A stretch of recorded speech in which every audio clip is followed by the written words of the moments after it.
Everyone, and you're here, and for today's video, isasagutin natin yung mga tanong or yung frequently asked questions about dun sa Amo Soup. Kasi ang dami nagtatanong kung kukuha ba sila ng Amo Soup, ano yung mga requirements, ano yung mga benefits, saan pwede kumuha, mga ganun.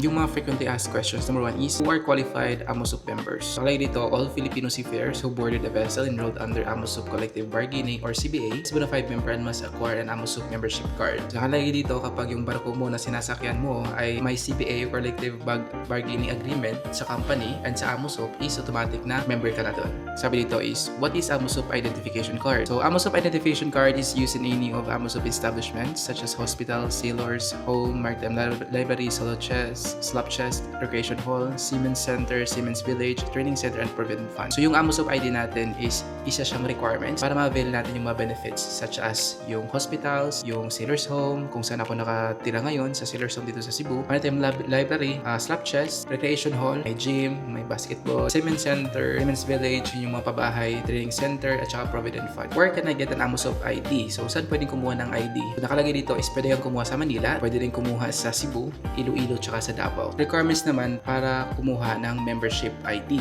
So, ito yun siya, Siemens Book, latest payslip, updated passbook, certificate of the service, last contract of employment, tsaka endorsement letter from the manning agent. So, ngayon isasagutin natin naman yung mga tanong nila ito. Sabi dito, pwede kumuha sa Iloilo? Yes, pwede kang kumuha sa Iloilo ng Siemens ID. Yun yung requirements kanina. Punta ka lang doon, dala mo yung mga requirements mo, and kuha ka na ng Amo Soup ID.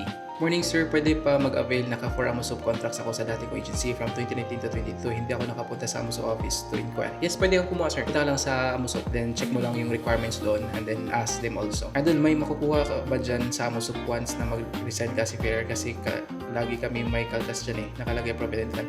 Yes, pwede mong kunin yung Provident Fund mo after 2 years. Pwede mo siyang i-withdraw. Kung ka ni Sir Asarap sa Cebu na mag-serve para mato. Sa Cebu guys, sa may umapad lang, search lang sa Google Maps. Amo Soup Seafarers Hospital, sa likod doon, isa doon na yung Amo Soup. Crew po ba magbayad talaga monthly? Sa amin kasi sir, kami nagbayad ayon ng company namin. So yung kasi, Amo Soup kasi is, kasali kasi yan sa binabayaran natin kasi nakali kasi yan yung collective bargaining agreement. So hindi company yung magbabayad yan, kundi kayo. Kasi kaltas yan sa sahod. Kapag kinaltasan nyo sa payslip nyo, supposedly dapat yung company is mag-remit yan dun sa Amo Soup. And if hindi, and then may kaltas kayo, risk kayo ng concern about yan. So sa requirements, pag makuha passbook. Sa passbook search, punta ka lang sa company nyo.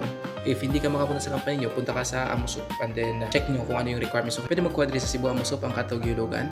As per Amo Soup dito sa Cebu, hindi mo siya pwedeng kunin dito kasi nasa main office yung control yan. However, pwede ka mag-request via online. So, i-process mo siya online. Paano naman yung Provident Fund po para sa mga inactive 2 years? Ano po ang mga requirements? Kapag member ka sir, tapos more than 2 years na hindi ka naguhulog, pwede mo na siyang i-claim yun, yung hinulog mo.